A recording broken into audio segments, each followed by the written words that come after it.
আমি বাংলাদেশ ইসলামী ছাত্রী মজলিসের পক্ষ থেকে আজকে আমরা এখানে একসাথে হয়েছি। আপনারা জানেন গত দুদিন আগে পল্লবীতে 7 বছরের শিশু প্লাস দ্বিতীয় শ্রেণীর শিশু রামিসাকে নৃশংসভাবে অত্যাচার করে হত্যা করা হয়েছে এবং তাকে যেভাবে নিষ্ঠুরতা দেখানো হয়েছে এটা আমি বলবো স্মরণকালের ভয়াবহ, এবং এই ভয়াবহতা আমরা আজকে আসলে মেনে নিতে পারছি না। আমরা দিন দিন অসুস্থ হয়ে যাচ্ছি। আমাদের সন্তানকে আমরা কোথায় রাখবো, আমরা সন্তানকে কোথায় দিয়ে নিরাপদ থাকবো আমরা বুঝতে পারছি না। আমরা আজকে এর প্রতিবাদ স্বরূপ এখানে আমরা একত্রিত হয়েছি। এই ধর্ষকরা আজকে শুধু রামিসা না, আপনারা দেখেন আসিয়া এবং তারপরে আরো বিভিন্ন জায়গায়, সিলেটে বলেন, মুন্সিগঞ্জে বলেন, বিভিন্ন জায়গায় এর মধ্যে কয়েকটা হয়েছে এবং প্রত্যেকটা অত্যন্ত নৃশংসভাবে এই ছোট্ট ছোট্ট শিশুরা আজকে এই জানোয়ারদের হাত থেকে রক্ষা পাচ্ছে না। আমরা জানি না আজকে দেশ কোথায় গিয়ে দাঁড়িয়েছে, কোথায় গিয়ে দাঁড়াচ্ছে। আজকে আমাদের সামাজিক অবক্ষয়ের কি অবস্থা আপনারা দেখেন।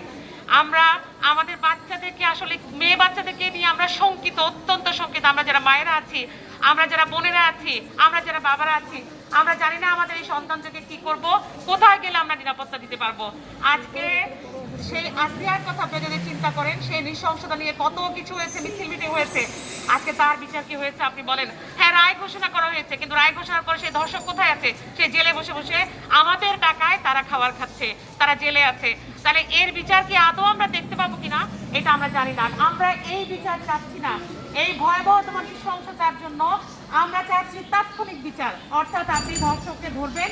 রাষ্ট্র ধর্ষককে ধরার জন্য প্রশাসনকে আমি বলবো ধরার সাথে সাথে সে তার স্বীকারোক্তি, সে যখন স্বীকারোক্তি দিবে উইদিন 1 আওয়ার, 1 ঘন্টার মধ্যে, আমি 1 ঘন্টা বলবো না আসলে, মানে আমার এত কষ্ট হচ্ছে, আমি বলবো আধা ঘন্টার মধ্যে প্রকাশ্যে তাদের শাস্তি যেন দেওয়া হয়।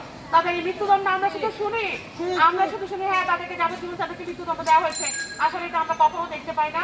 আমরা শুধু আমরা আজকে নারীরা বলেন, আজকে মেয়েরা বলেন এবং শিশুরা সর্বশেষ কেউ তো নিরাপদ না। আজকে শুধু ঘর থেকে টেনে নিয়ে যাচ্ছে, রিক্সায় নারীদেরকে হেনস্থা করা হচ্ছে, রাস্তায় একাকি চলতে পারছে না, স্কুল কলেজে যেতে পারছে না।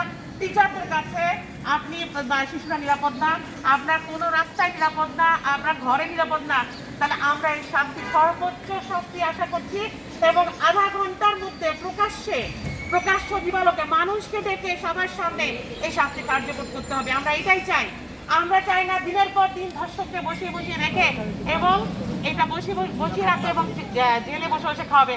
আজকে আমি আমাদের স্বরাষ্ট্রমন্ত্রীর দৃষ্টি আকর্ষণ, মাননীয় স্বরাষ্ট্রমন্ত্রীর দৃষ্টি আকর্ষণ করবো, মাননীয় প্রধানমন্ত্রীর দৃষ্টি আকর্ষণ করবো। ওনারও তো একটা মেয়ে আছে, ওনার ভাইয়ের মেয়ে আছে, তাহলে আমাদের এই সন্তানদের নিরাপত্তা কে দিবে? আজকে রাষ্ট্র যদি এর কোনো উত্তম ব্যবস্থা না করে এই নিরাপত্তা কে দিবে? এই রামিসার বাবার কান্না কে থামাবে?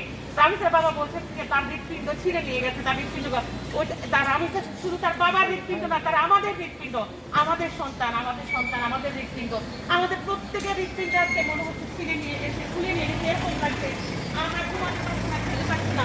আমি মাননীয় প্রধানমন্ত্রীকে গর্জে বলবো, এই ধর্ষকের শাস্তি বাংলার জমিনে দেখাতে হবে এবং আমাদেরকে সর্বোচ্চ কম সময়ে তাদের শাস্তি দিতে হবে এবং আমার শিশু সন্তানের নিরাপত্তা দিতে হবে।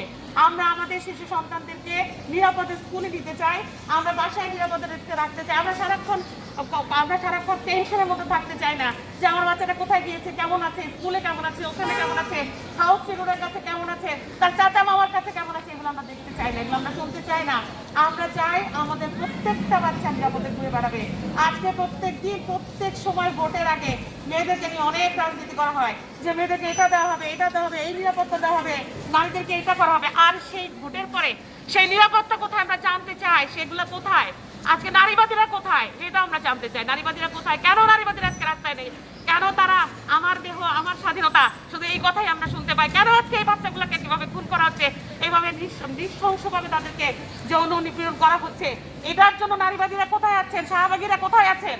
আমি সবাইকে দেখতে চাই। আমরা ইনশাল্লাহ আমরা সমস্ত মহিলা মন্ত্রী যারা আছেন এবং আমাদের সংসদের বিরোধী দলে যারা আছেন, আমাদের অন্যান্য যে সমস্ত মহিলা, বিভিন্ন উচ্চপদস্থ মহিলারা আছেন, সবাইকে বলবো আপনারা রাস্তায় নেমে আসুন। মা বোনদেরকে বলবো আপনারা রাস্তায় নেমে আসুন। এই ধর্ষণ আমরা দেখতে চাই না, এই নৃশংস মৃত্যু আমরা দেখতে চাই না। আমরা সবাই অসুস্থ হয়ে যাচ্ছি এবং আমরা সরকারের কাছে আবারও বলবো, আমরা সংক্ষিপ্ত সময়ে এর বিচারের ব্যবস্থা করুন। রামিসার বাবা মার বুকের হাহাকার বন্ধ করুন, তাদেরকে শান্তি দিন। এবং আমাদের শিশুদের নিরাপত্তার ব্যবস্থা করুন, আমাদের মহিলাদের নিরাপত্তার ব্যবস্থা করুন, আমাদের মেয়েদের নিরাপত্তার ব্যবস্থা করুন। এই স্বাধীন দেশে আমরা অনিরাপদ থাকতে চাই না, আমরা নিরাপদ থাকতে চাই, আমরা সুন্দর দেশ দেখতে চাই, আমরা সবকিছু সুন্দর উপহার দিতে চাই, আমরা ভোটের সময় যে কথা হয় মহিলাদেরকে নিয়ে যা যা দেওয়ার কথা আমরা সেগুলো দেখতে চাই, উপযুক্ত প্রমাণ দেখতে চাই। আমি স্বরাষ্ট্রমন্ত্রী এবং মাননীয় প্রধানমন্ত্রীর দৃষ্টি আকর্ষণ